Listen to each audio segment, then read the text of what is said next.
minute.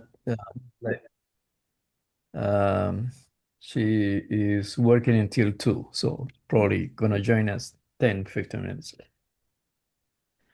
Okay, Okay. welcome everybody again. Another month, um, for this year already.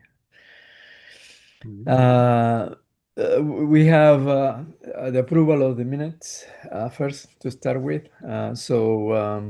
For these are the January minutes. They're not the February.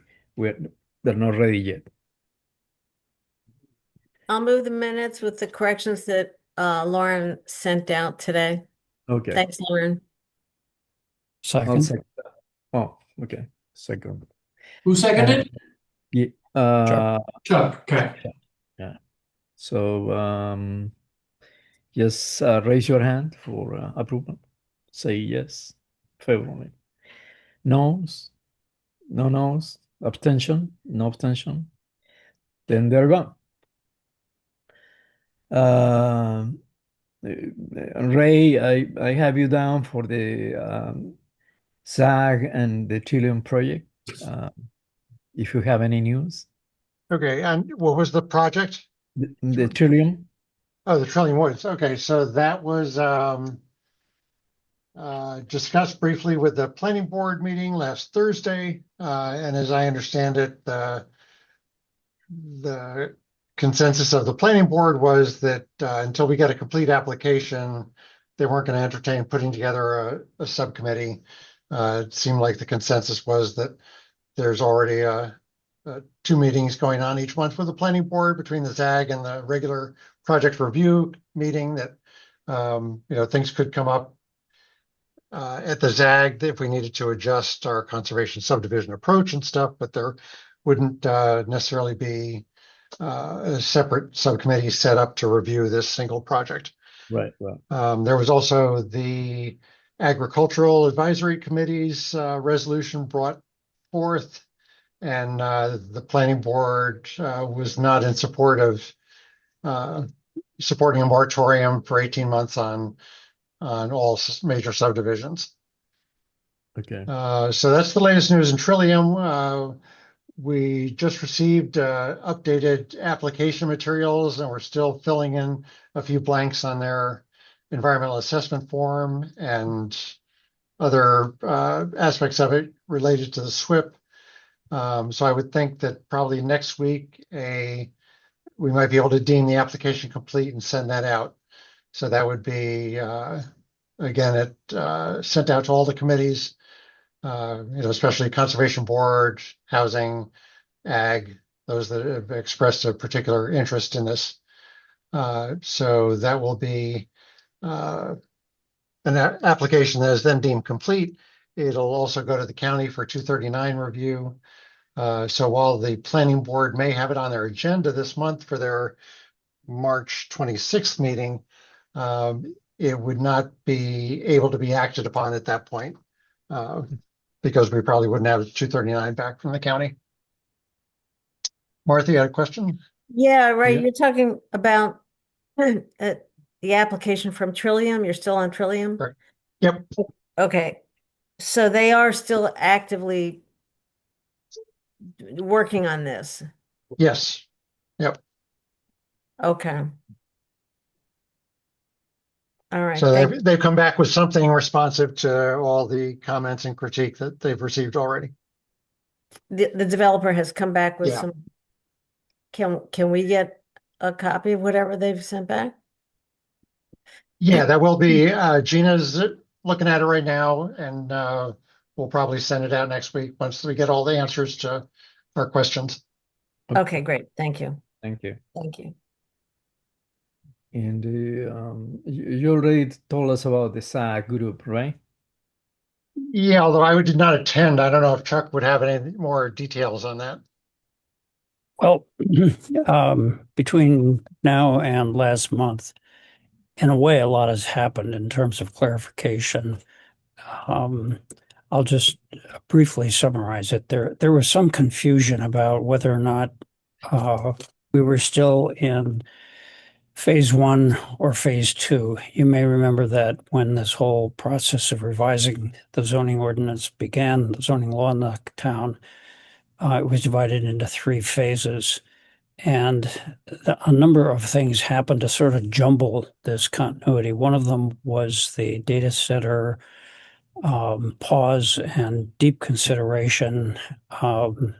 That process set the ZAG behind. And then there was last month a sense of, well, we need to speed up and spend less time. We've finished definitions. Let's plunge into uses and prohibited uses, which we pretty much accomplished. And then the question was raised by Martha and others, what's with the conservation subdivision? Where does that fit in?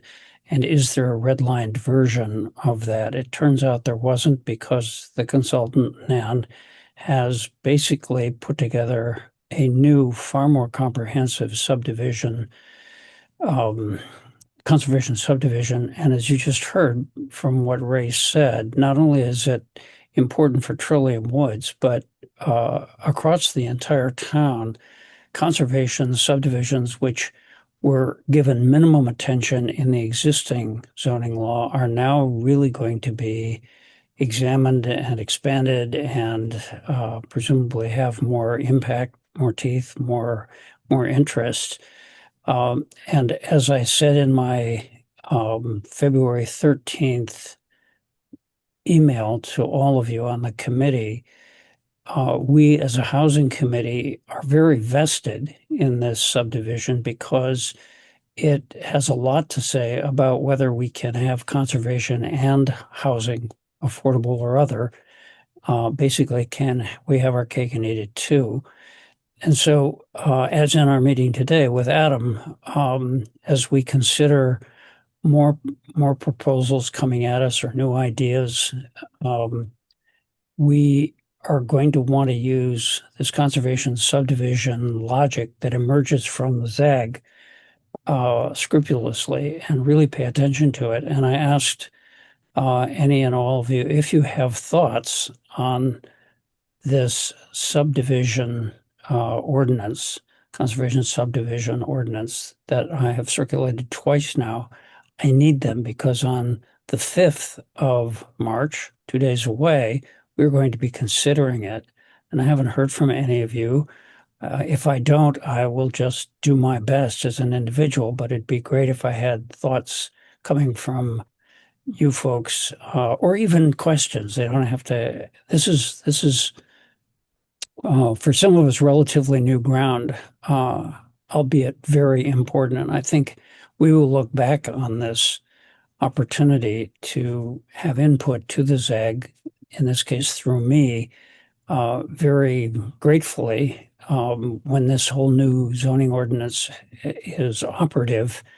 If we've not done homework and been thoughtful about it from a housing standpoint, we will regret it.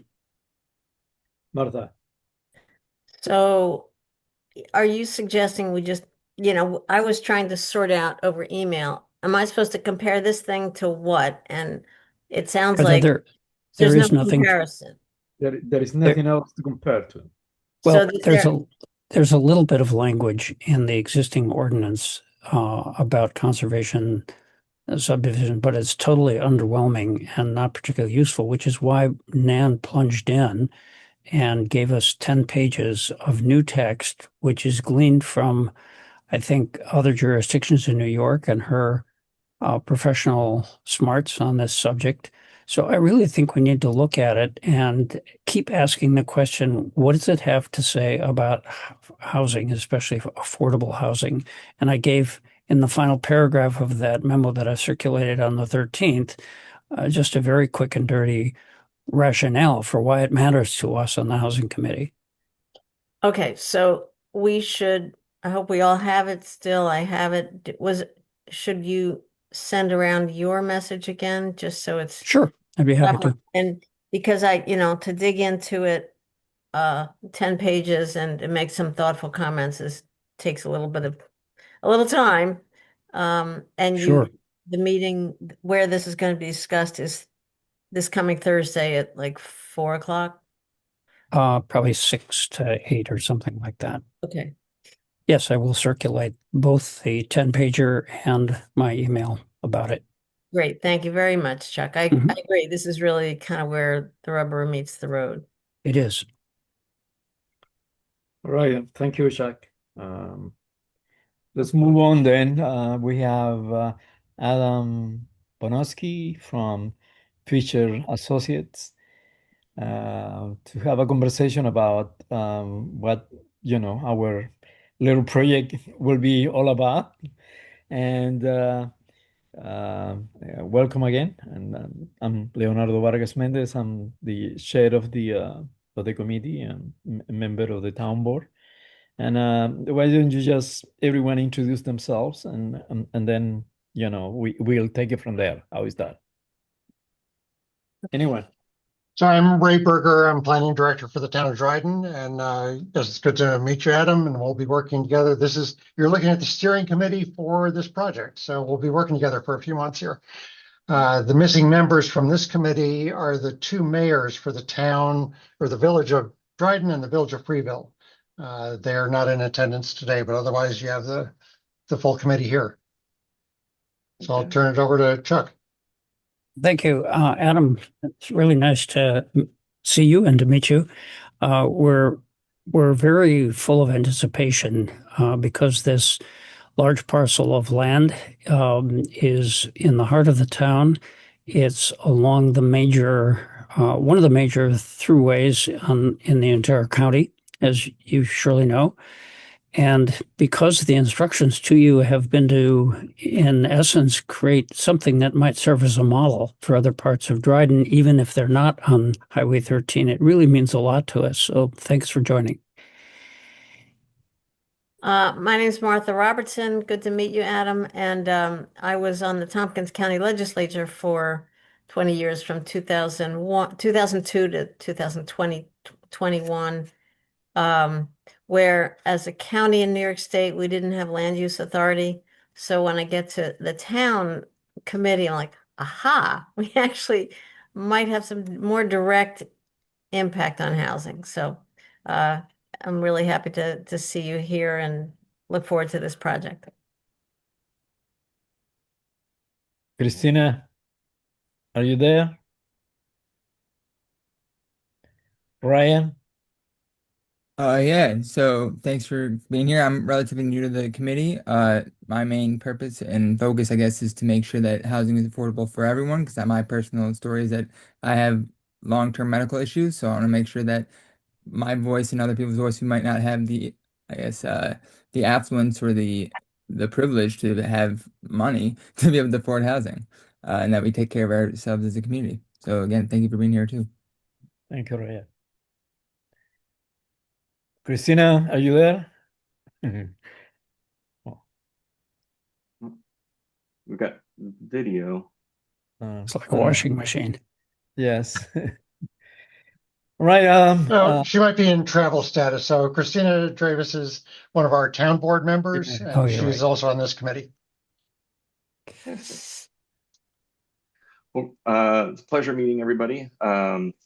Really excited for this project, for actually all the reasons you all have stated, everything from finding ways to create almost like an illustrated model, right, of how principles can be applied not only on this site, but in other sites, and how a diversity of housing and well-connected communities can really be leveraged for Dryden to meet both its housing goals and its sustainability goals, right? Because the way we kind of the modus operandi, right, for many decades was to just build on land that hadn't been touched before.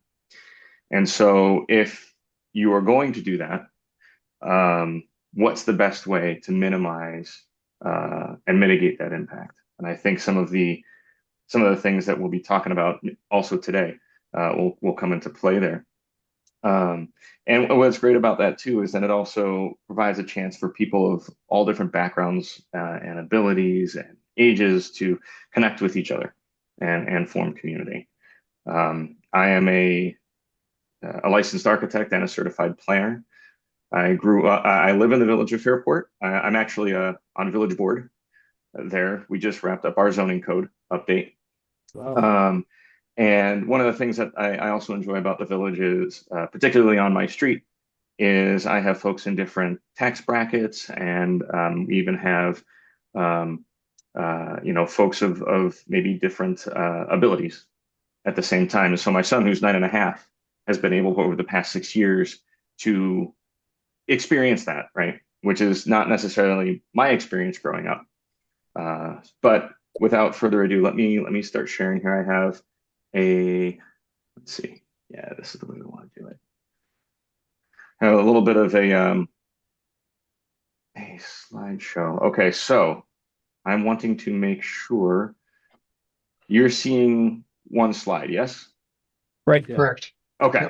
Because it did the share thing and then it moved some stuff around. I just want to make sure I'm not gonna get ahead of everybody here. So this is, sort of an introductory or a kickoff meeting, right, if you will, for some of the ideas and how we're going to be moving forward and some of the goals. And we'll have a little bit of a chance for a discussion here as well too on a few different topics. So let's see, there we go, great. So just sort of the order of today's discussion, we kind of already gone through introductions, but I'll talk a little bit more about the team as well. Review of the effort, just bringing us all up to speed, and then go over some of the phases in the timeline as a refresher of what was sort of outlined in our proposal, and refined a little bit, going back and forth with Ray and his team here as well. Going to touch a little bit on that 5-day charrette, what that looks like and how it works. And we'll talk a little bit, do a little food for thought, right? Some principles on neighborhood design, on creating these strong centers, places where people are connected. You have a diversity of housing, and public spaces for a variety of uses. And then we'll open up to discussion on a variety of topics. So right now, so this is a high-level view of our team. Scott Townsend, he is the director of our housing and community design studio here at Fisher. He and I have worked together for about 5 years now. A few things that we've worked on together is actually the I-81 study, reconnecting the neighborhoods in Syracuse, getting together and engaging with those neighborhoods to see what they want to be like in the future. Likewise with 787, but the future of 787 in the city of Albany, and in particular, those look at, again, how do we take our existing places and create places for people to work, to live, to relax, and that also add to the local economy at the same time. So when you weave all that together, it works as a benefit to many people. Then there's myself. I'm a senior community designer and an architect here. Kind of already run over a little bit of my experience, but I grew up outside of Fairport. I lived in Boston for 6 years, and I lived in Miami for 6 years before moving back up here to really raise my son with my family here. And I've been enjoying all of the incredible diversity of places and landscapes that New York has. So I'm very excited to be working with you on this project here. Arthur Hutchinson is our senior architectural designer, and he comes with a really interesting background too, looking at housing. But for the past 5 years, he actually took a little bit of a break from architecture, and he was a muralist in Auburn, where he would be commissioned for murals. So bringing in this wide diversity of thought and creativity to the team. Frank Armento is a certified planner who has worked all around the state and really understands both grant applications as well as seeker. And so when we start getting into some of the nitty gritty, I'm going to be able to work with him and make sure that we're ironing out some of these ideas and some of the next steps for you so that you can understand how to start implementing something like this. So as a quick shot at a review of this effort, right? I'm not going to read all of these bullets because I know you could probably review them yourself. But the intent here is, as we said, create something that has a strong center that brings a range of dwelling types a range of potential commercial types to the area that creates these walkable spaces that can be served as an illustration, both of what can happen on this site, but for elsewhere around Dryden. And the other important part with this too is that it's not just pretty pictures, right? It's not just drawings and high-level hypotheticals. It's this could happen, So it's not, the rubber could meet the road when the time comes. And it's just a little familiarity here. I believe, right? This is the site. Yes. Yep. Correct. Okay. Yep. Just wanted to make sure that I'm still on track with this. But yeah. So and as you said, yes, it's right on New York 13. It's a major thoroughfare. You have some employment centers nearby and other destinations. You also have this really great, at least for me, it seems like a neat idea, but the creek there too. So how do you engage the natural features here to both minimize your impact, but also maybe enable the ability for people to get in touch with nature while they're here? So as a broad look at our timeline, we broke the effort down into 3 phases. So phase 1, looking at a project kickoff, which is right now, and then a site visit, which is this upcoming Thursday. We'll talk a little bit about that later, but keep a pin in your mind for if you're interested in joining. Ray and myself will be meeting up at 1:30 to walk the site. I got my hiking boots and ready to go for it. And then after that, we'll be collecting. What day was that, Adam? That's this Thursday. Oh, 2 days from now, 1:30. That's correct. Okay. Thank you. Sure. And the plan is to meet. Was it At Town Hall. Town Hall, right? Yeah. Yep. Yeah. Okay. Yep. So we'll be meeting at Town Hall, and we'll go over to the site. And then following that site visit, we'll be moving on to phase 2, which is collecting some of the background information and getting ready for the big effort. The main effort of phase 2 would be the development of the conceptual plan. And that is where the charrette comes into play. We'll talk a little bit more about that soon. And then phase 3 is the conceptual plan memo, which would be having that document that you can then use to review set your next stages and also use as an example for other projects that maybe come up, or if somebody is looking to submit a master plan for a site, you can point to the principles within this document.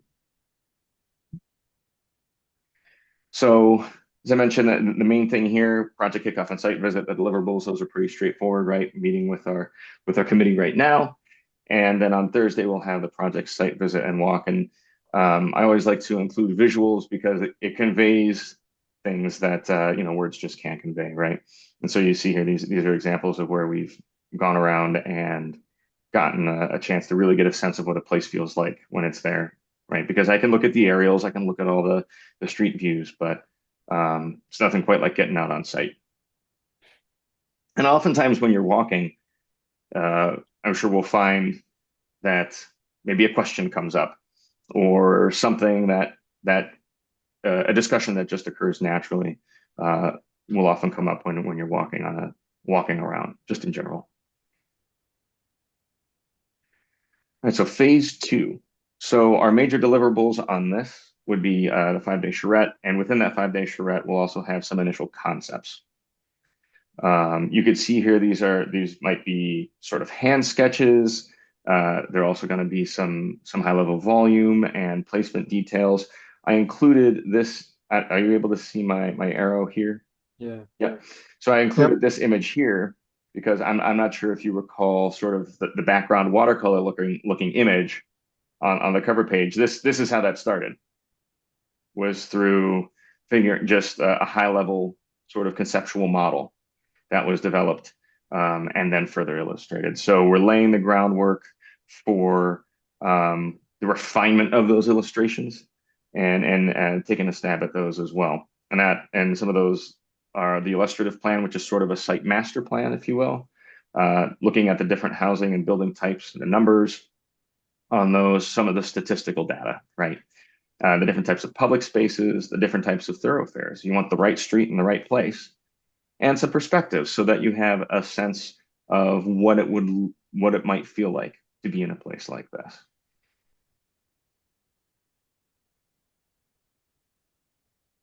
And then that'll take us into phase 3, which is the conceptual plan memo. So the deliverables is, in short, a refinement of the things that you would see at the end of the charrette, including a round of revisions. So following that charrette, we'll work a little bit, put that memo together, put it in front of your eyes there so you can take a look and give your thoughts and feedback, and we can incorporate those into that final memo.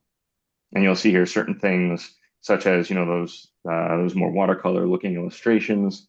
And those are helpful because sometimes when you have very sophisticated computer renderings, it sometimes can communicate the idea that everything has already been figured out, that it's all down to a T, when really what we're also doing here is inviting people to imagine a place like this, right? So maybe the public space doesn't exactly look or take a particular form, or the row houses or the apartments might not look exactly like this, but they're close and they're in the places that we want them to be.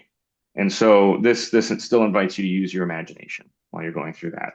And then the other thing you'll see here too is this is what is sometimes called as like a regulating plan, which identifies areas of more intense construction and less intense construction. So think apartments, duplexes, row houses, on out to single family detached residences. And those are the types of things that also help a plan be flexible, which is really important as right now, this is a realistic what if, but it still isn't, this isn't an illustration from a developer at the same time, or developers. So what is a 5-day charrette? So oftentimes folks will use a charrette to mean a few hours, maybe a whole day. One of the nice things about a 5-day charrette is that means the design team is just working on this for 1 week and focusing on nothing else. And because of that, there are minimal distractions. You're able to have a quick conversation without having to set up a meeting that doesn't go out for another week or week and a half as schedules align. So that means you're able to produce a little bit more over a shorter amount of time, and you're able to arrive at solutions and concepts quickly as a result. It also means that we're able to get some feedback loops in real time.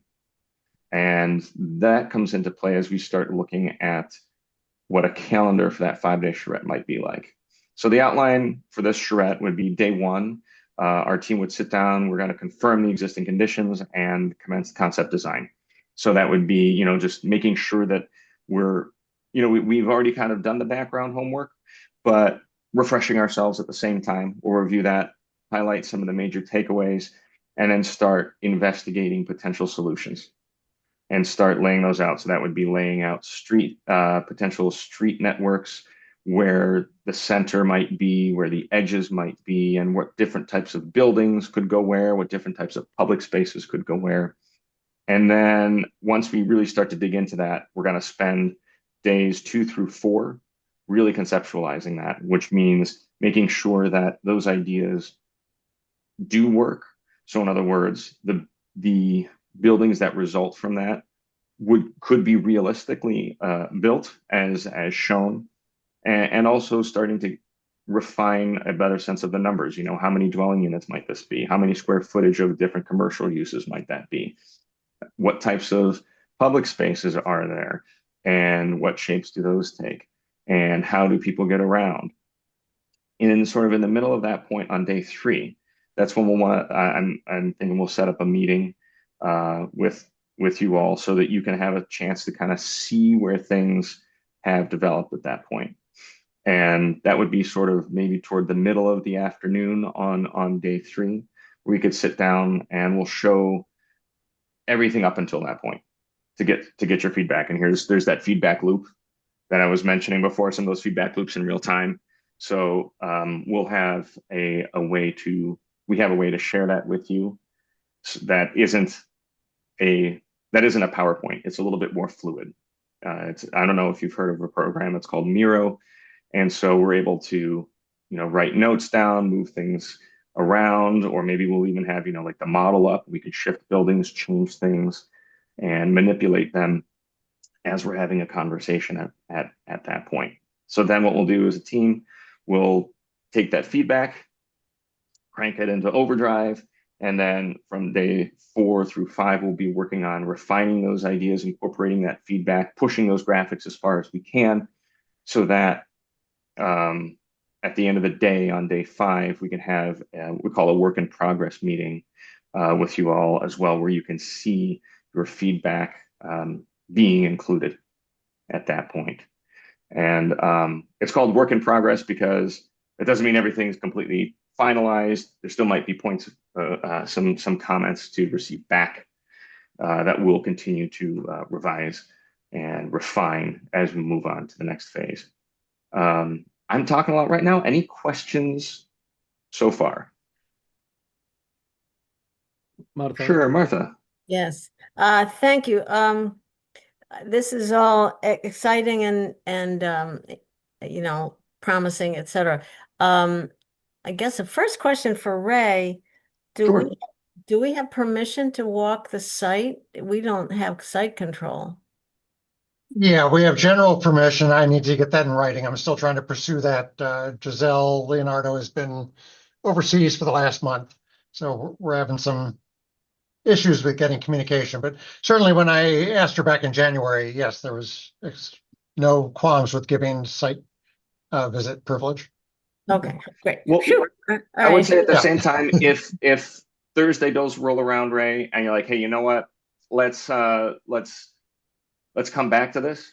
That's okay. I can still move forward on background information, right? We just we don't want to get to a point where we're having a charrette and we haven't been on site yet. No, well, she'll be back in country March 9th, but I think we're good to Okay. go on the 5th, Okay. regardless. Okay. Yep. Okay, Right. good. Good. Now, I guess, and I read the documents that you sent in, Sure. your team sent in, and Gina had sent them, the other planner had sent them to us. Mm-hmm. And, it outlines what you've talked about. And then I went back and looked at the RFP that we put out there looking for a consultant. And there are some key points that I'm not seeing, and especially because we don't have site control. Mm-hmm. We're in a position of trying to attract, commercial interest in this location. Sure. As while Giselle is, working out the ownership issues, we had thought, in my sense, that we thought that we wanted more of a market analysis rather than a design study. And for example, in the RFP specifically, it asks for suggestions for external sources of funding for a project like this, and some estimates on the cost of infrastructure. We have and when I was on the county board, we helped to fund this study of bringing infrastructure to the edge of that property. Mm-hmm. A developer looking at this might really be interested to know, okay, how much, if I'm going to put 200 homes here, how much is the water and sewer going to cost? So we thought I thought we were going to get something like that. So more of an economic analysis rather than a design concept. Committee members, correct me if I'm mistaken, or Adam, is that what y'all understood or not?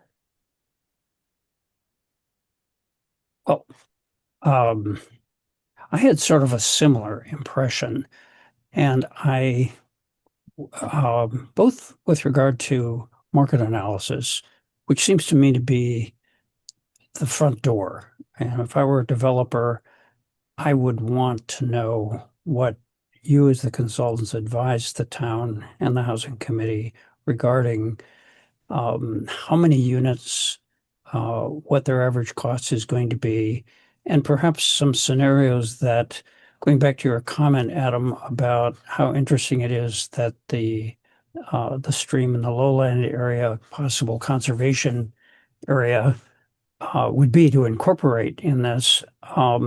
That really sets one to thinking about capacity. And Martha just threw out the figure 200. But if we use the U.S. Green Building Council 7 units habitations per acre, and we have 100 acres, we're talking about a very large number and very high density. And that said, I can see from some of the imagery that you've shared with us, and also I've looked at your website. I'm really interested to know, how can we play with this and generate the numbers that would go along with several different scenarios. A very simple one would be divided in 50-50, that the lower the lower elevation part of it that goes down towards and along the creek might be a conservation area and kept aside. And in that sense, maybe we would have 350 homes if we use that 7 per acre figure on the other 50% that is closest to Highway 13. Or we might reconfigure it very, very differently and move aside or move in different directions and get some of the creative thinking that Fisher has done in other communities in upstate New York, which are pretty exciting. So like Martha, the design is great, but I want to hear more about, in the charrette, what kind of public involvement is there beyond our committee? And I know it's a vacant area now, but for the owners, but they're surrounding businesses and homeowners. Do they want it all to be put into housing, or do they want housing and some agricultural land or some forestry, some wetland, some river? So I was hoping that the charrette would give us feedback from the community as well as the sort of offsite research that your team will do on these various documents you've listed. Yeah, sure. Mayor, Go ahead. let me ask the mayor of village to introduce himself, and he has all hands Hi. up. So Mike Murphy, the mayor of the Village of Dryden, so very interested in what you're doing. And I need to answer Charles' question, but I'll just throw my question to answer after his, is how you go about determining how many apartments you want, or how many townhouses, how many houses, is it by surveys of what's needed in an area, by what do you use for the criteria? But answer Charles first, but I'm basically, you had a nice, pleasant presentation, and it looked like it had a little bit of everything that we'd like. But, if you have too many apartments, I don't know if you can ever go wrong with that, but too many houses, it doesn't go far enough, because you have more houses than people want to buy, which I can't imagine anything they won't buy at this point in time where we're so desperate for houses. So Yeah, I guess that's kind of take what I that was, question back. yeah, Mike, that's kind of what I was thinking about of a market analysis, using the county's housing snapshot. What will the market bear? What? Well, they bear $200,000 apartments that are kind of stripped down when you build them, or they want the bigger ones, more, bigger space, more deluxe.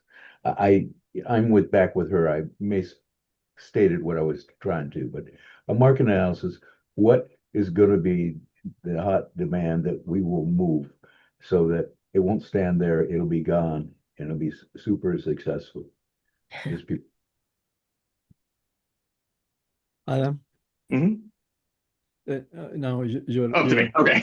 opportunity to respond. Yes. Sure. Okay, so I think there are two parts to this here, and two parts to that come into how to convey what a type of development that meets your goals should look and be like. And the reason I bring that in too is because there's sometimes in a presentation I can show a little picture of Julia Childs.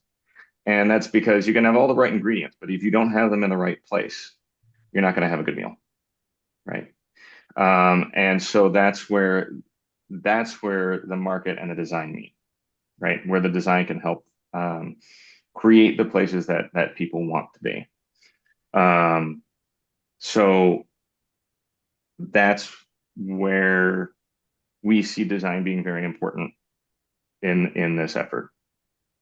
What we could do within the charrette is find ways to open up opportunities for some community input.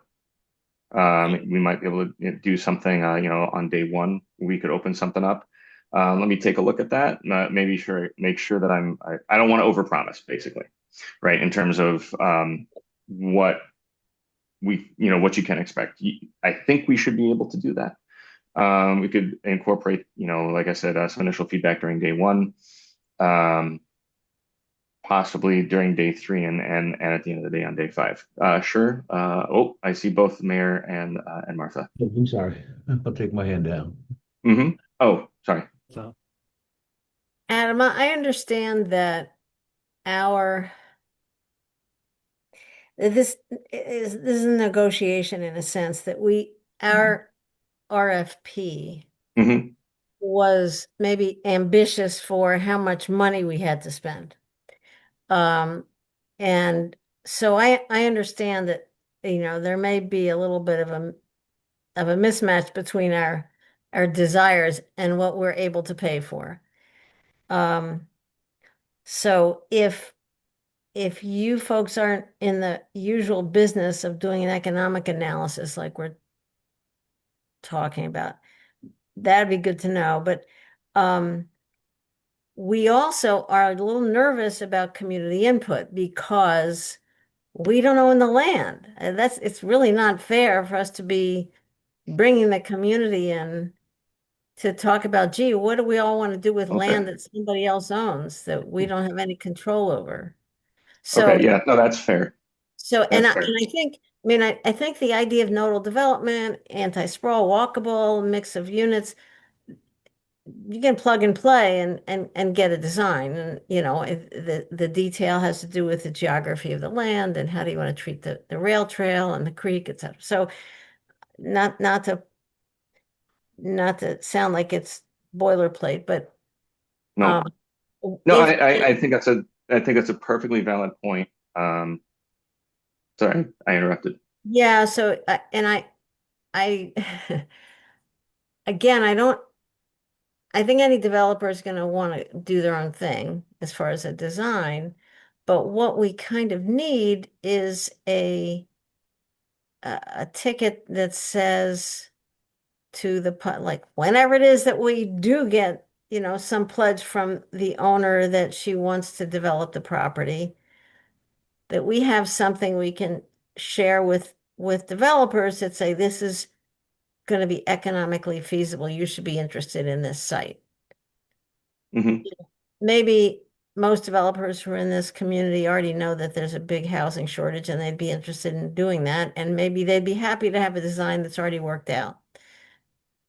But I think there needs to be at least some economic analysis to say, we believe if you build all single family homes, they wouldn't all sell. You need to have, or if we build 200 apartments, that would be overkill. We need some kind of data on that in order to, I think, communicate what we're trying to have ready for developers when the land is ready. Okay. Yeah. Yeah, I would say, so I think to one point, which I think might be the easier point, and so we'll do the point about community input and then the point about the economic study. Totally understand on the community input side, rather than perhaps being very involved in the shred, it could be developing a survey that perhaps folks could take. You know, if you were to develop in an area, what would be some of your primary concerns? What would be some of the things you would like to see? So rather than it being site specific, it can be general. And that would, I think, inform this process from a study standpoint. An economic study is usually something we would outsource to somebody else, and those can be pricey. But let me see if maybe I can't find a way to get something that would help for Dryden. And sorry, the reason I'm pausing here too is I'm developing another question, which is hold on. I think I'll admit the mayor there. To take a look at, do we want this to look specifically at the site, or do we want this to look at a higher level within the area? And the reason I'm saying that is because should this site move forward, great. But if it has to be transferred to another site, might not be as applicable then at that point, right? But, you know, perhaps. Yeah, let me just comment to these three various questions.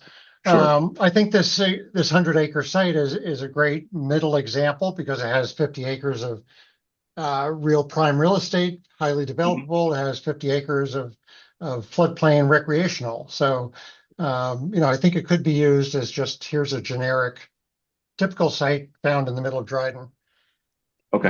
As far as engaging the public, I'd always envisioned that the committees are really and mainly this Affordable Housing Committee is the steering committee for the project, but are other committees bringing in their sense of the community and using that as the de facto public input? I know there's a lot of people with the planning board that want to actively engage in this.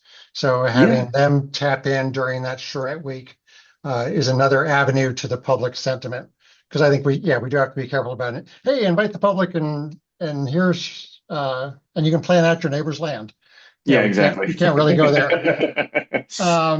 And then the third question that came up, I'm going to hang it on kind of the title of this whole thing is a feasibility study. And we want to focus on what's the feasible, what's the most dense housing that we can feasibly put on this type of land. So that's where the, kind of a market analysis feeds into that question, but it's also a very general question. And I think some of the market analysis has already been done through the Tompkins County Housing Study. So you'll have to integrate that, even though you don't have in your scope of work an economic analysis for this, weaving in the county work into planning expertise is, I think, what we're looking to get. Oh, yeah, absolutely. So to clarify maybe a little bit more, when I was referring to some of the background information, I was referring to making sure we had a better understanding of the study and the scopes that was within that to help inform some of this as well. But so okay. For example, I think that the housing snapshot, the county does a housing snapshot every year. Right. And it really shows what have we gotten built in the last year, what things are in process. And the planner who often comes to this meeting, he's actually out of town right now, but he certainly would be a resource for you to really dig into that, to say, because we have had projects that missed the mark. It's not as, we don't have, I mean, maybe there's some markets where whatever you put up, somebody's going to buy or rent at that price. Mm-hmm. We've definitely had things either be mispriced or in the wrong location or the wrong size for that look. It's more, as you know, it's more complicated. Just if you build it, they'll come. Right. Okay. Yeah, no, I think this is very helpful feedback. What I'll do, like I said, I'll get in touch with the folks that I would need to get in touch with, and then I will circulate back around with Ray, would it just be good if I kept you in the loop and then you could keep the committee in the loop? That way we have one point of contact. Is that the way to do Yeah. it? Yep. Okay. Okay. Chuck, do you still have another question or a comment? Did you say me?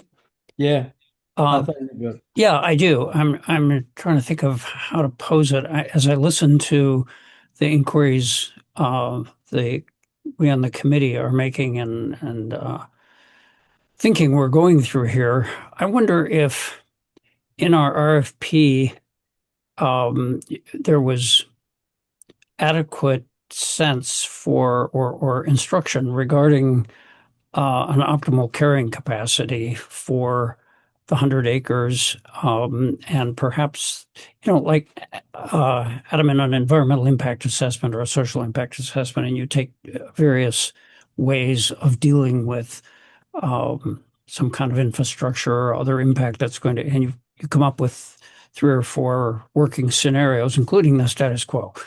And what I'm getting at is, it seems to me, I was thinking about what you said, Martha, that the county got a sense for and resources to support infrastructure up to the boundaries. I believe it's on the south side of 13. But a number one seems to me, how the heck are we going to connect this parcel of land and all the opportunity that follows with infrastructure? And that, in a way, is very important in designing where the housing goes and what the density is going to be. To go back to what I was saying about, say, half of that 700, let's just say that we were playing with a number, and we haven't given you this to my knowledge, but let's just, for grins, talk about 350 living units. And that under the rubric of diversity, some of them would be single family, some of them multifamily, et cetera. And then there's the question of, in order to make this attractive to a developer, how could we have that number of housing units close to the infrastructure which comes to the outside of the property or would have to come across 13 to it?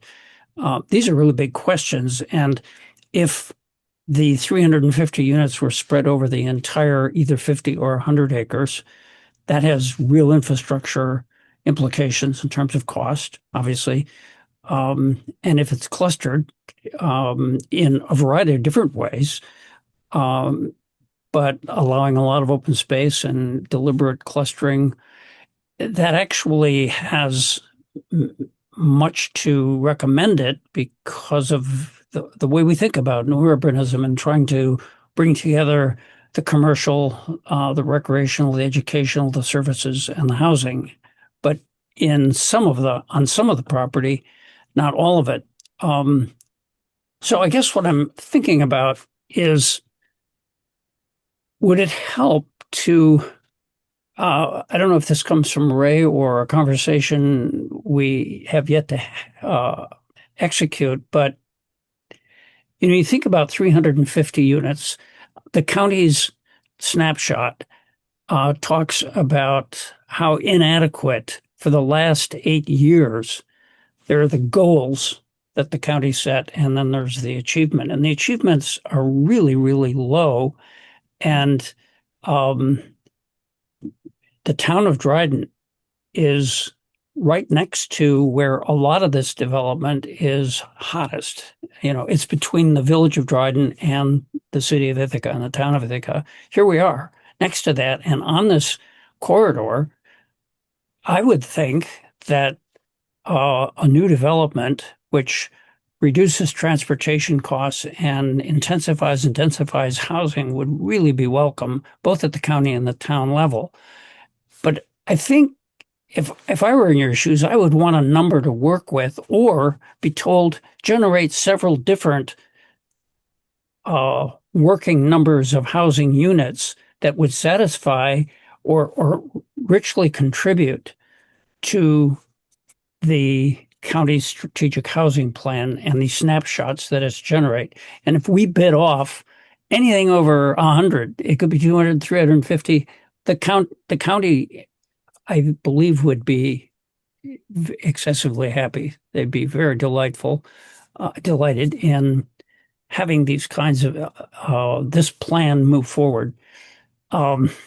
So I just feel like we need to provide you with more information, or to ask you to generate it yourself and tell us which of those makes the most sense financially in terms of attracting a developer to come in. And then you start working with that. And I don't know that we've done it. Well, so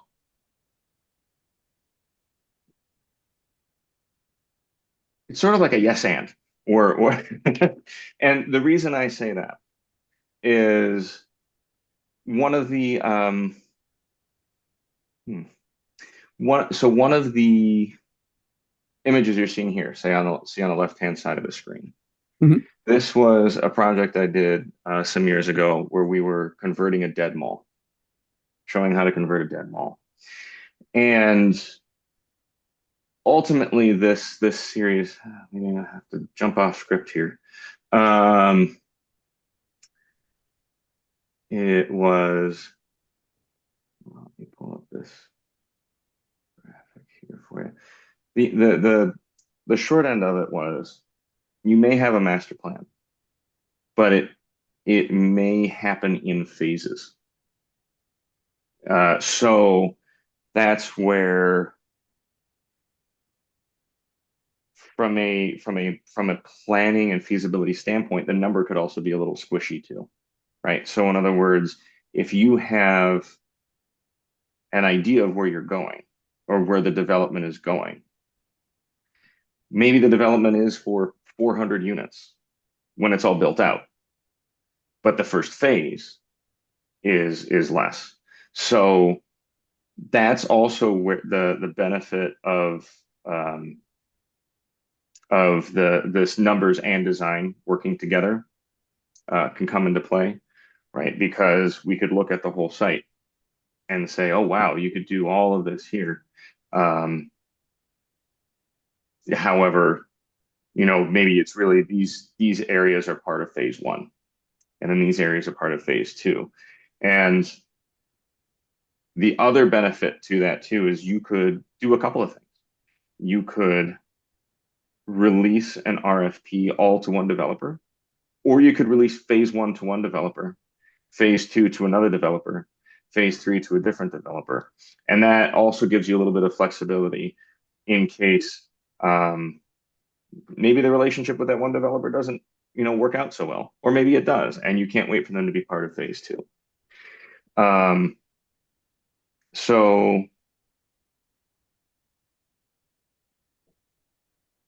that's that first part of the discussion. But then as we drill further down in, kind of to your point,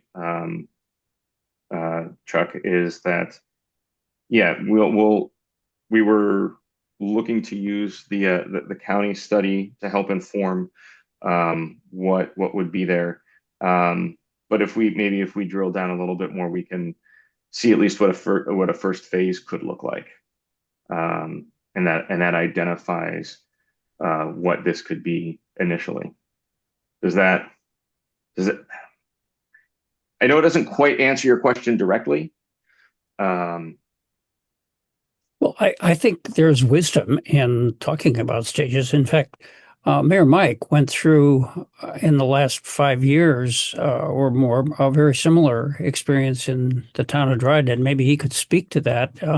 There was a sort of big number of all of the building that was going to take place in a major development in his village, and it's been a little bit scaled back, but put into phases because of financing and DOT, and do you need sidewalks, et cetera, et cetera. And so I think we've learned, looking over Mike's shoulder, that this is going to be more gradual than we think, and not overnight. Mike, you want to say something? I guess one of the questions I have, and then I'll make a statement, sort of what you were asking.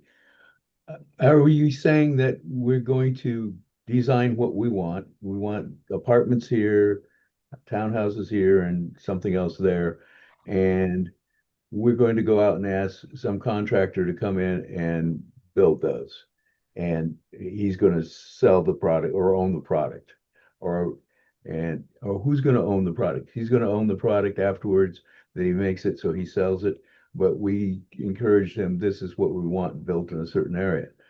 I'm I I I I don't know if that's how you do these things. I mean, you encourage somebody to come, but then he comes and you work with him sort of, but do you really, because I'm naive, do you actually go and say, I want you to build apartments here, one bedrooms, two bedrooms, I want so many of these, and we need a total of 50, and over here we want some townhouses, and over here we want some standout houses. Uh, can you find some contractor that wants to come in and do that? Uh, uh, or can you really do that? It seemed to me more, and when I was listening originally, was we would conceptually say what we're looking for, and this would be what you could do, but we'd try to get a builder that would come in and do it. And based on that, I like the phase that we want an apartment complex section. This is the area we want it in. And then who wants to come and buy that land or build that land? And then we have another section with houses, because some people build apartments, but they're not into building standalone houses. So I like the phases, or maybe different phases going at the same time. But I'm just wondering, can we dictate to the builder, unless we're going to buy it and own it and sell it ourselves or rent it, to say, I want 50 apartments in this location? That's my big question. Back to me, we had problems with I&I. So we have water and we have sewer, but we didn't have it next to them, so we had to run it up to them. But we have a limit to how much we can add to our sewer system. Now we're working a solution to that, and it's not going to be a problem in the future, but it's a problem for 2 or 3 years that slowed us down. And it's great. That's a real encouragement when you have a big piece of land that could be developed and there's water and sewer there. And assuming that the municipality has the capacity to handle the water and sewer they require, I think that's phenomenal, the invitation to somebody, because a lot of times it's nice, I want to build there, but it's nice land, but I'm going to have to bring water a mile or a half a mile for sewer before I get in. I know I have to pay for the stuff inside my place, but that makes it kind of hard to do. So my comment is that, yes, I like phases, and that's basically how he's going to do it in my area, and that they changed from one to another because they wanted uh, five floors, and we said no. Yeah, so Mike, if I could sort of answer part of your question to take a little of the heat off of Adam. The idea of having a design, I think, at least I envisioned that would be helpful in attracting developers. Yeah. Not that they would, maybe they would pick it up and just use it, maybe, but kind of doubt it. But that would give a developer a concrete sense that, there's a real way I could do this, like 300 or 400, whatever the number is. So I'm that much more interested. Somebody's done some of the prep work for me, and this seems like a much shorter, because the town has done the prep work. This is a much shorter route to the goal of actually having a productive product. So well, then the idea of having the design is definitely worthwhile. But the question of there's still the question of even if you did it in phases, which is, of course, a good idea, a good option, you love to know, well, which things should you build first? Should you build the apartments or the houses or a little bit of each? Those are some of the questions I would see. Yeah, sure. No, I think those all make sense. And then to add to what Martha was saying there as well is when a community can say, "Hey, we're in agreement that we want to see something like this," to a developer that's also like, "Oh, okay, I feel a little bit more comfortable now because there's an expectation has been set." Right. So some of this conversation that we're having makes me think I do have a few more slides. Do you mind if I flip through them? Because I feel like they might actually touch on some of the things that we're talking about. Yeah. But I'm going to shoot through some of the ones that don't feel like that's what our discussion is around. And like I said, I just wanted to put those out there because like, oh, well, maybe some of these pictures can help. So I had been looking at so what makes a good neighborhood. These are some things I think we already kind of touched on, but the idea that they're readable, in other words, they have a center and an edge, which ties in, Chuck, to kind of what you're saying. There's one famous example called Seaside in Florida, where their center is near the major thoroughfare. All right, and that's because your intensity and your density is right there, which decreases the amount of space that you need to cover in order to get those utilities out. So that likely would be something to be looking at. And when you have those centers and edges, those are communicated with the design, right? And so that would be like where you want the center would be maybe where you want some of your mixed use, your apartment buildings, your condos, and then as you get further to the edge, you have. If I said missing middle, would that mean anything to anybody? Sure. Yes. Duplexes. So like row houses, quads, duplexes, those sorts of things, and then towards the edge would be your single family detached. Walkable and bikeable. The idea there that things are within a 5 or 10 minute walking radius, but it also means having a lot of intersections. Think of it like a colander versus a funnel. So those are things we'd be thinking about. It has to feel safe and it has to be interesting, which means, we'd be thinking about where the buildings sit on the site. You have to have destinations at the same time. So we'd probably talk about, with any of the committees there as well, Ray, is there a need for some sort of a public use somewhere? Maybe that's something we could put in, or just like a park with a nice monument. Those help encourage people to walk, right? If there's not something to walk to, then why are you walking? Focus on public space. We'd look at having a range of public spaces, but also having the right street in the right place. I kind of touched on that earlier. A main street should feel different from a neighborhood street. And then locate our parking wisely. It's not as fun to walk by a parking lot as it is a building, but we all have cars, right? So where do those go? And how do we build and how do we bake those in? And so this is the one that I was really trying to get to, flexibility. The other main thing about a good master plan is that it's flexible. So for example, here, this is something that I had worked on with a colleague where these plots or lots of land are sort of even modules, if you will. So the idea there is that, these would each be individual lots, but maybe the market changes and you combine two of them, or you split this one, in half. So having flexibility within a master plan helps you when you start talking about some of those phases, right? So I'm not saying we're going to end up putting apartments on the edge, but maybe that also enables you to realize, oh, hey, now that things are really moving, we see that there's more of a demand for X instead of Y. No problem. The plan can fit that in. Mhm. So those are some things, and I'm sure you're familiar with some of this. Why is this important? One of the things that's great here is that walkable places deliver outsized economic performance. People will pay more to live there. So that does mean there's some policy that you have to think about. But one of the ones that I love here is that kids raised in walkable cities earn more money as adults. And if we really want to encourage upward mobility, that's why we do this. But here's the other one that I was trying to swing at too. So in other words, where has this been done? Which Mayor, I believe was one kind of at the root of one of the questions you were asking there too.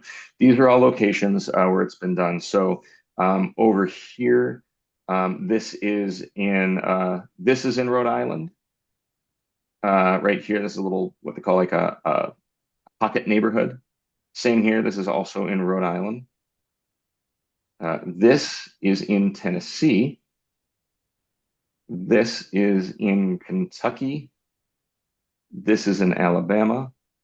And this is in the Hudson Valley, right here. These are all new projects that were started, within the last 15 years. And these are all places that have some of those ideas that I was talking about, where you have a center and an edge, where you have these are sort of single family detached, but then as you get further out, there's a little bit more yard space. You can actually see here, this one's sort of fun. You can see where you have some row houses that sit right next to now a cafe below with some apartments above. And these are all projects that developers have undertaken, and they include that range there. So the answer is it's pretty, it's cool if you get a chance to walk around them, and people have been able to do them. So so we wouldn't be putting you in a position where you'd be the first people to do it. And I think that's an important aspect there as well. So those were that's why I kind of wanted to get to this point here too, is I feel like it was talking about some of the stuff we were getting to. So we also then I had topics for discussion, which is great because we jumped right in. Not a problem. I'm sorry. You asked if we had questions. No, I know I did. And I'm much happier that we had that discussion instead of me, wagging my jaw the whole time. But if I could summarize some of the vision here is, oh, hold on. This is our interactive portion. Market confirmations, right?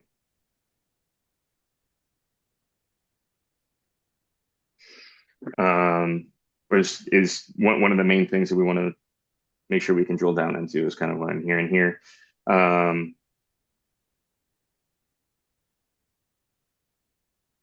feel like that was the main takeaway.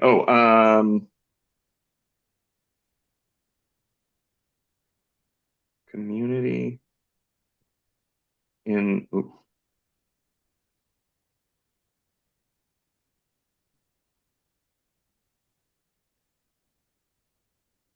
but more like general, right? Not site specific.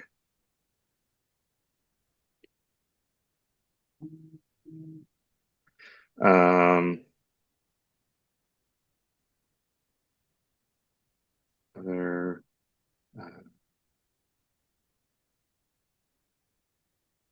and there are other committees and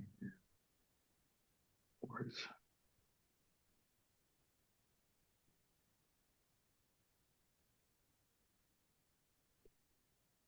Anything else right now that I'm forgetting? It goes back to my mind that I think we need the apartments, okay? Mm-hmm. You're gonna build the apartments. Who's gonna own it? Is he gonna run the business? Are you gonna sell them? The houses I can say is easy. You just put them up for sale as they do it, but nobody has to, you give up the ownership and the duplexes. But Mm-hmm. Obviously, one of the things you're gonna have is apartments. Mm-hmm. Are you going to, how they're gonna do that? I mean, it could be a separate way from everything else, because I'm not opposed to being in parcels that you do certain sections, or you could do two sections at the same time, but apartments, one thing, and we have to find somebody, once I agree to build it, where would I want to build it for? Who's going to buy it? Because he wants it the way he wants his apartment complex. He wants some more ones, or he wants some more two bedroom ones. And so just for us, we need this. Mike, is that part of market confirmations where we're asking Fisher to look at what the market will bear of, it seems like people are looking for smaller apartments rather than 4-bedroom apartments. And I mean, apartment implies rental. So if a builder wants to be in the building and like Rocco Lucenti wants to build and own and maintain and get the rent over a long time. There are plenty of builders who just want to build it and let somebody else run it. So I think the issue is here, we're not asking Fisher to find somebody. We might ask what will the market bear in terms of what size apartments and what would a reasonable Mhm. rent seem to be, so that somebody could look at that and say, yeah, that would be worth my while to do it. So what you're saying, give them a package saying, our research shows that in this area, we need 1 bedrooms, and how you're gonna split up the 48. You can do it differently, but that's our study. And the houses you're building, we don't need Mac houses. We need reasonable houses, the 400,000, 500,000 range. And you're making the suggestion, show the things and do it.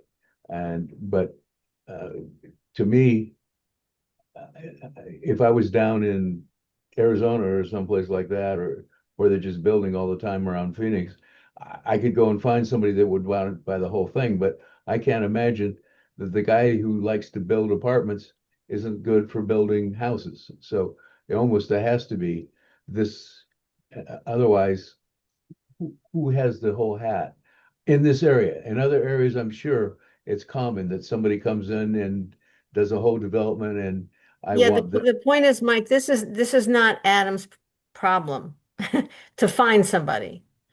No, but I'm But saying if you don't break it up in pieces, maybe it's hard for you to sell it later after he comes up with it. well, I mean, I could, if there's a proposal about phases, seems to me the big question is, when this is built out, we believe, this is for Fisher to say, when this is built out, we believe this combination of elements would work, would be accepted by the community, would be desired by people who live here or want to live here.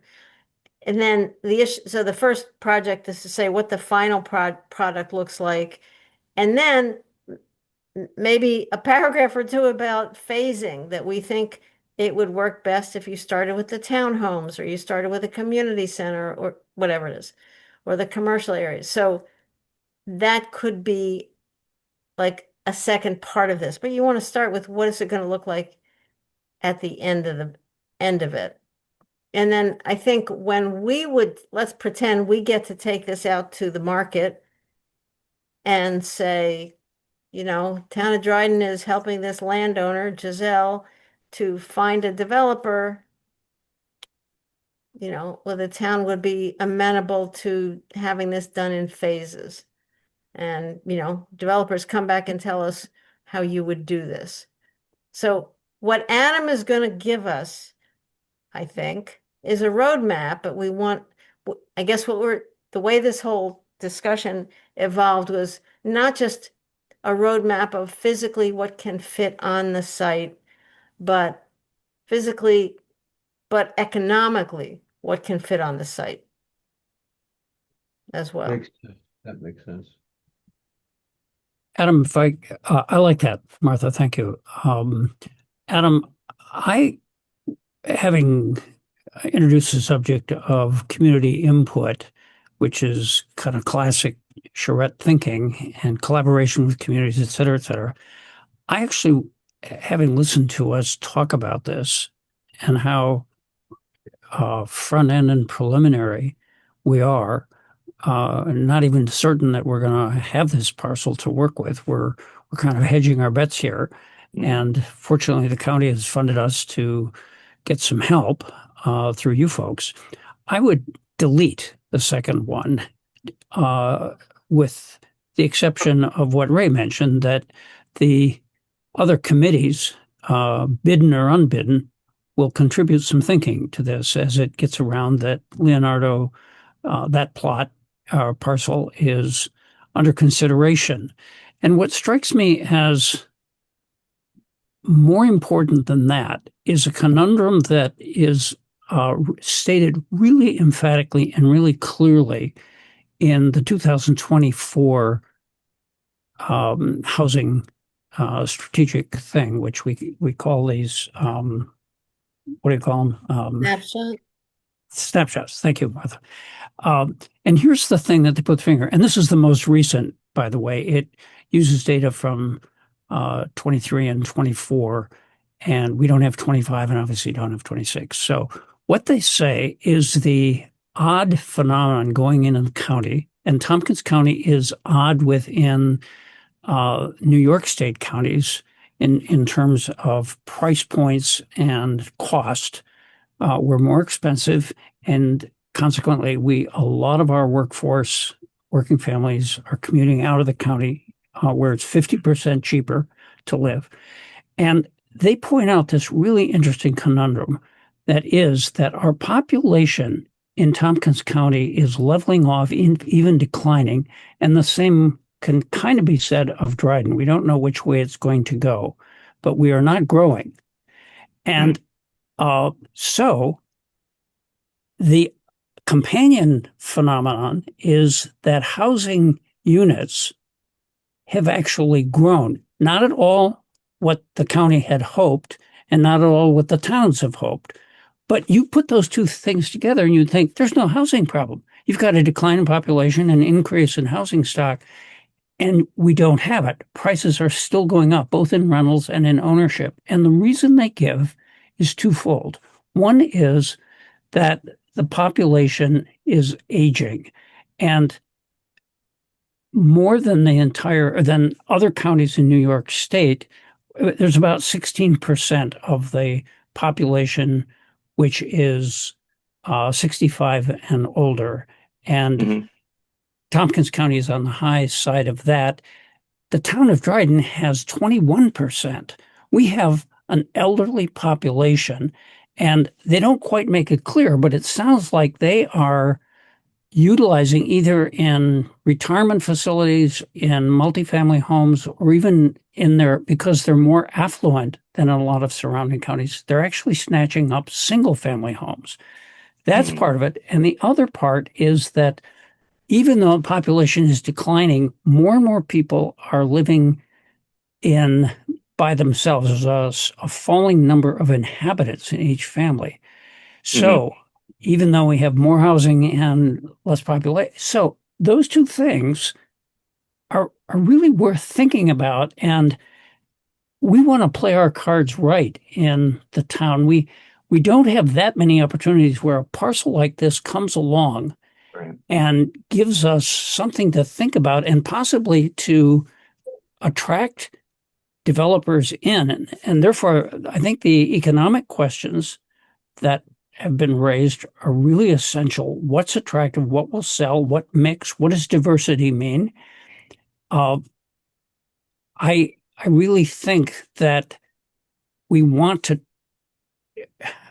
I would say, with or without the consent of the rest of the committee, that I would love you to try to help us think through this conundrum. How do we take these two solid facts that the county has documented very, very empirically and boldly and with numbers, and put it into the most recent housing snapshot? And how can we win that situation where we're not trapped with our elderly soaking up the available housing to the extent that they are, and the fact that people are living in smaller units, one or two people where there used to be, say, 3, 4, or 5 living in a unit. It's a very different scenario now. And if we can get insight in that, I think we can entice developers to come in and say, oh, well, you need this mix of single family, multifamily, condos, and whatever else. Real quick, as you're mentioning, you mentioned a couple of things that I think are good things to note, and that I think you see in other places as well that I've worked. One is just in general, like you were saying, the the number of folks per dwelling has been decreasing. It's been decreasing actually for a couple decades. Meanwhile, the size of our homes is increasing, which is sort of funny, right? It's a little bit like you remember that movie from a long time ago, Super Size Me? Remember that? Is the guy who only bought, like, he would go into McDonald's and anytime they offered to supersize, he said yes, and just, I mean, yeah, it feels a little bit like that, right? And so I'm curious with the units that are coming online, does it state what the average size of those are? Yeah, the housing snapshot goes into that kind of analysis. Okay, okay, Yeah, that's very helpful. And David West is the planner who works closely with housing, and Ray can put you in touch. And he's okay, he's out of town till the end of next week, but he'd answer any questions you've got. He'd love to dig into okay. this. Um, no, I think it is that's what I mean about mismatch, is that, Mhm, we build a lot of 4-bedroom apartments because we think we're meeting a student population because we're very close to Cornell. We may mhm, be missing it because, in fact, what we have are, say, a lot of grad students who are like, they just want to rent a place by themselves for 4 years. Um, in other words, we are very convenient to Cornell, but not so convenient that undergrads will want to live here. Undergrads would live literally within walking distance. This is within a very quick mhm. commute, but it's not walking distance. So um, I wonder, and I can't remember, Chuck, maybe you do, whether short-term rentals are figured into this. I have worried for a long time whether Airbnb is really creating our housing crisis by pulling units out of the They long-term do. They do. residential market. So um, there are, I mean, I have heard recently that, like, places that have managed to build more small units, 1 or 2 bedroom units, baby boomers are soaking those up so that the first time housing, ownership, that people trying to get into the market, they're meeting competition from baby boomers. So there are a lot of national demographics going on here. Mhm. But a lot of those details are kind of analyzed in the housing snapshot. I guess the one thing I would say in regards to what Charles said, maybe we're stable right now, but in general, Ithaca and Binghamton are the only parts of upstate that has been having any growth, and other counties are going down. And maybe we're up 100 this one and down, but I'm sure if we put the housing in, it will get bought. But the question is, do we want to have some smaller ones that are more affordable? Because that way, the people that live in Cortland, they don't want to commute anymore. They can rent someplace here or buy something. And if we're trying to help design something, I'm pushing for what Martha was suggesting, small houses that you can own. Because on my street, Lee Road, I think well, out of the last 5 houses, 3 of the 5 were just a single person buying it, you know. Whereas a few years ago, it was a family of 4 or 5 living there. And so basically, they have the demand to have a house, and it would be, you know, satisfactory for many of these people. If they're just going to have one, they want to have a house that's their own, not an extra apartment guy's noise, and some grass, and maybe not too much. And so I think the goal would be, along what she's saying, is yes, you can build the 3 and 4 or 5 bedrooms, big things, and some of them can get sold because it's the Ithaca area and there is some money. But I would think if we're trying to design something, we would want to do something to bring in the working people that are making, 80, 100,000, not 200,000 or and up. And I would not be worried about us selling it. But if we put two price of houses, like build 700,000 houses, and we build 50 of them, we might have a problem. But I don't think we'd ever do that. And since we are just giving an idea to somebody that's going to come in, they're not committed to what we are, but we can tell them, hey, you're from Rochester, you're from Pennsylvania, and you don't know anything about here. These are the type of sizes of houses we need. That's what we show. You can go with bigger or smaller because you're going to buy the plot and do it the way you want. And so what you're trying to do, Adam, is give us the best idea to visually entice somebody to come in and say, well, they've done some work, they know, and they got some statistics in the paper, that says this is what the average is, this is what we've been selling, this is what people demand, and we're selling them a package that it's a viable piece of land that what you do, you'll be very successful. And that's basically all we're doing is we're trying to sell somebody to come in and build, but we want to give them ideas what we think we need and see if they will go with that. And we have justified reasons for why. And I'm a good businessman. I'm going to say, well, if it's a sure shot, I'll go that way instead of I do down there. I build 4-bedroom houses. Up here, I'll build 2-bedroom and I'll build a few 3 or 4. But I concentrate on 2 bedrooms, or I'll do this on apartments. And to me, that's sort of what I'm finally getting the thrust is. We're doing a package. You can do anything you want, but we've done the homework, and you're from someplace else, and what you had there is not here. And we have different environments, and you can say that basis of that Cornell is causing an influence, or everyone. Yeah.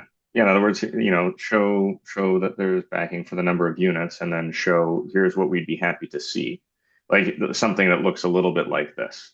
Yeah, and so it's attractive, and it says, yeah, visually, a lot of people numbers so get them excited, and other people it's visual, and some people like, hey, that really looks like a great community, and yeah, I like the data you gave me. Yeah. Okay. No, Adam, I just put the email addresses for the 2 Tompkins County planners who deal with housing into the chat. great. And Shauna is there, but David is the one who's out of town Okay. until next Friday. Thank you, Martha. Great. We're at the end of our time. Yeah. I was gonna say if what I'll do is I'll take a look at getting the market confirmations. We'll be in touch with Ray on that. 1:30 on Thursday for a site walk. We'll meet at Town Hall. We'll get out there. We had been looking at the week of April 6th for a charrette. It's not in stone. If you want, take a look. If you know now, great. If not, we can coordinate that. Is there an opportunity for some further, I guess, thoughts to send it to you from the committee?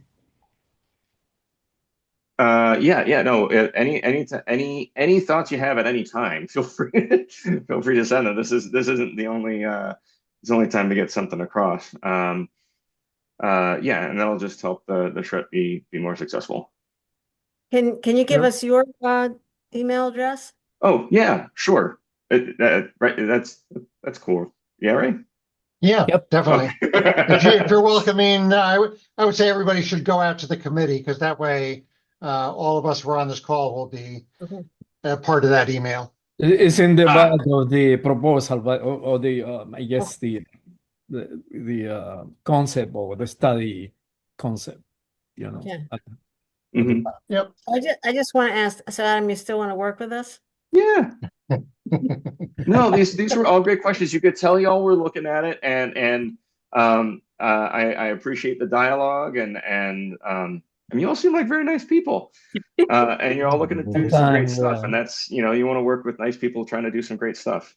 Hmm. Well, thank you, Adam. Yeah. I have a quick question. If Thursday is terrible weather, do you want to have a backup just in case? Why do we have bad weather up here? Really? Sure. Let's hold on, let me stop sharing, that way we can all maybe, let's see here. What do we think? What do we think? What's a good Well, how about backup Friday? day? Is Friday a possibility? Let's see. Friday, unfortunately, I'm tied up in the afternoon. I could maybe be out in the morning, but Friday probably wouldn't work all that. Yeah. Unfortunately. Does Monday the 9th work as an alternate?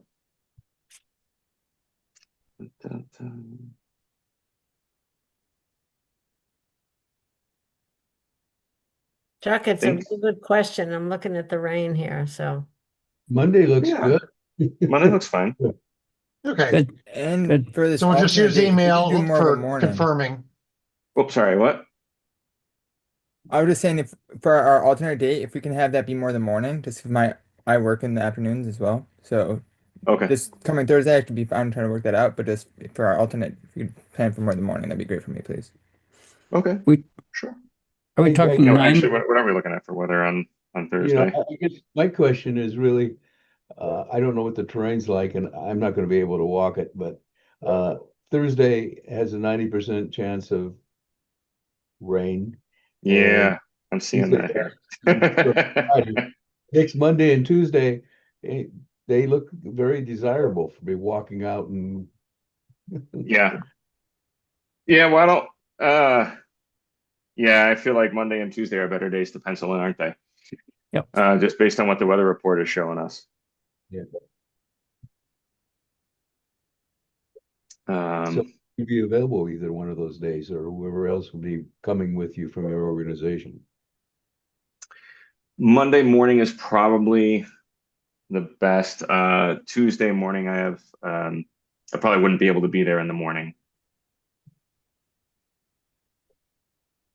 Okay, so should we just shift to Monday, the 9th at 9 a.m.? Sounds good. Sure. Awesome. Yo, thank you all very much. Appreciate that a lot. Excellent. No problem. Okay, Good. sounds good.